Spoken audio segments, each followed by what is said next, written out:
As the Cavs head into their second season with their big three, Cleveland is looking to reshuffle things by featuring Kevin Love more. Now, if you look at the numbers, LeBron is actually more productive with Love than without. Better field goal percentage and more threes.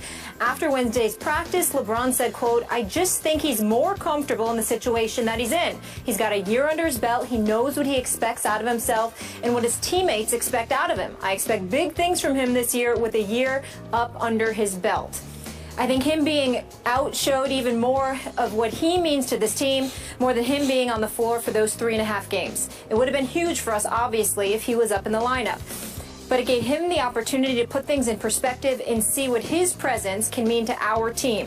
Sometimes you have to take a step backwards to see how important you are. Stephen A. Smith. Maybe I was a little out of breath. Will LeBron get enough love? I believe he will. I believe whether or not it will deliver a championship is completely contingent on who their opponent out of the Western Conference is. I think there are certain teams that the Cavs can compete with and beat, but I think that there are other teams that they're probably not going to beat if they were to face in the finals, particularly the San Antonio Spurs. I think they'd have a better shot against OKC because you could still do some posting up, even though Enes Kanter back there, as a legit big man, does pose some problems that the Kendrick Perkins, Serge Ibaka duo could not pose when Miami played Oklahoma City years ago. Having said all of that, I think that if LeBron were completely honest and completely forthcoming, he would realize he ain't talking about Kevin Love. He's talking about LeBron James.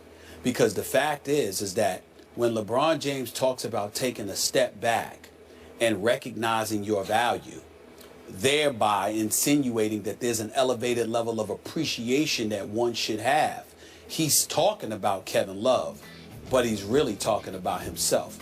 LeBron is a brilliant basketball mind. The man knows basketball. The man is incredibly business savvy, as we all know. He's a highly intelligent brother, and there is no denying that. But what everyone needs to recognize is that one could easily argue that even though LeBron James knew what Kevin Love could bring, that there were times that even LeBron may not have appreciated Love. The best thing that ever happened to Kevin Love was LeBron and the Cavs going to the finals against Golden State without him. Because playing against Golden State, you desperately needed a Kevin Love. You desperately needed somebody that LeBron could kick the ball out to when he was getting attention, that could drill shots. It was supposed to be J.R. Smith. Let's put things in its proper perspective. The Cleveland Cavaliers lost Game 1 of the NBA Finals.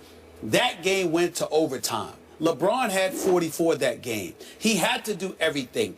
Kyrie Irving practically on one leg with a very, very bad knee, which was exhibited throughout the conference finals against Atlanta when his daddy and his agent and everybody close to him didn't even want him to play. Kyrie Irving went out there after 9 days rest, played in Game 1, had 23 points, 7 assists, and oh, by the way, was defending Steph Curry and doing a pretty damn good job of it. And then he went down in overtime. And when that happened, the Cavaliers lost that game. Then without him, came back and won games 2 and 3 with Matthew Dellavedova. So if J.R. Smith gives you anything, or as somebody playing the role that J.R. Smith was asked to play, then imagine what they would have done.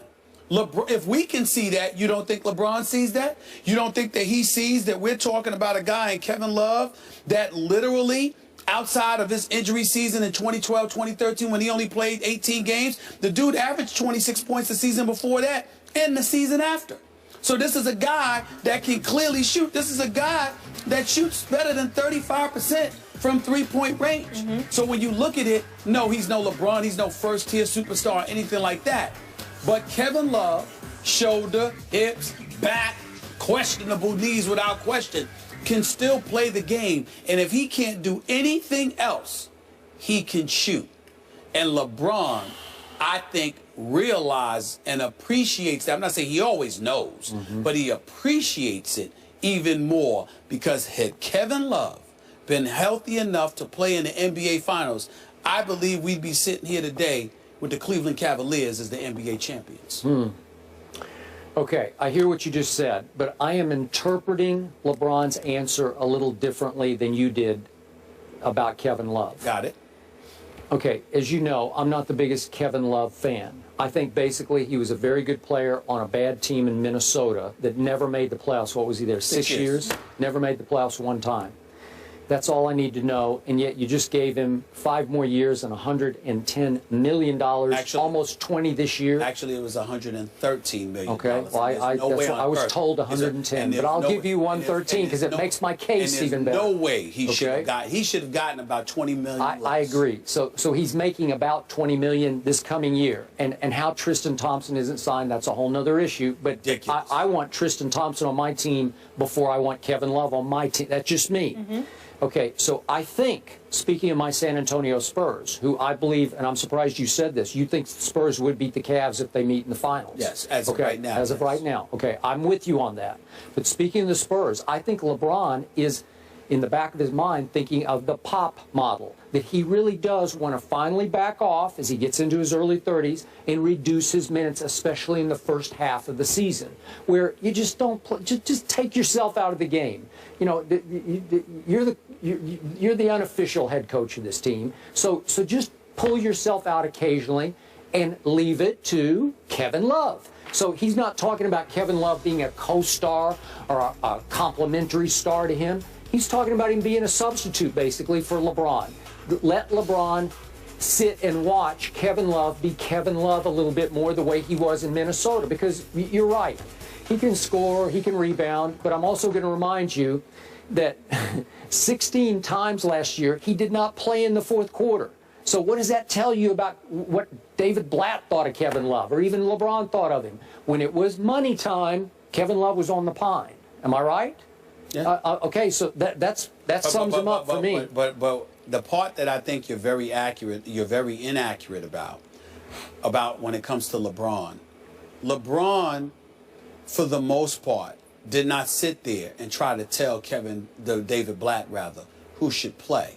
LeBron may have been, may have had dominion when it comes to what LeBron wants for LeBron. Yeah. Meaning that if he didn't want to come out, he wasn't coming out. If he didn't feel like, running a particular play, I saw him just scratch, and he admitted that he just scratched what David Blatt suggested in the finals. Yeah. There's no question about that. But I don't think that LeBron, during the season, was like, nah, Kevin Love should have been in the fourth quarter. I don't think that happened. That's when you leave. Well, who made the choice? David Blatt. Okay, that's fine. Blatt made those calls. So I'm just saying that when you talk about LeBron and the usage of what have you, LeBron, if he wants to take himself out, he's going to take himself out. If he wants to play those minutes, he's going to play those minutes. Where LeBron's that's where he's going to have the say. But when he's looking at other guys, he wants to see that dog in you. He wanted to, when he took the pictures with Iman Shumpert and J.R. Smith and Mosca and Tristan Thompson, rather than those boys. He's talking about Rough Riders who he's comfortable going to war with. And I think that sitting back and losing to Golden State, he could sort of understood, or something he probably already knew. Everybody can't be him, and everybody can't be those Rough Riders, but that doesn't devalue them in certain situations. Okay. Over the course of a marathon 82-game stretch, I agree. I'm with you. But come playoff time, it ain't about any of that. What is your skill set? What do you bring to the table? Good Lord, Kevin Love can shoot. Sure he can. For some reason, when J.R. Smith can't shoot, he can't seem to do anything else, which I find inexcusable because he's too talented to be one-dimensional. So Kevin Love can shoot the basketball. I'm going to need him if I go against San Antonio with Tim Duncan and LaMarcus Aldridge. I'm going to need him if I go against Blake Griffin and DeAndre Jordan. I'm certainly going to need him if I go against Golden State, because if I'm LeBron, I can post. But I need somebody to kick it out to that can help me spread the floor because they're draining three-point shots. Kevin Love may not be that dog with that personality that you like to hang around with and be around. But he can play. So use him. Okay. And remember, LeBron did call out Kevin Love on social media last year. Remember that? Yeah. Okay. So it appears things are heading in the right direction. More trust there. Speaking of love, Cam Newton is getting a lot of love right now with a 3-0 start, but is he MVP worthy? Go to Twitter and vote yes or no using the hashtag MVP for Cam and let us know if you think he's worthy of that title. Meanwhile, a recent study shows some very interesting information regarding brawls during Major League Baseball. We'll dive into that controversial topic when we come back. On the Hook is brought to you by Bass Pro Shops. Your adventure starts here.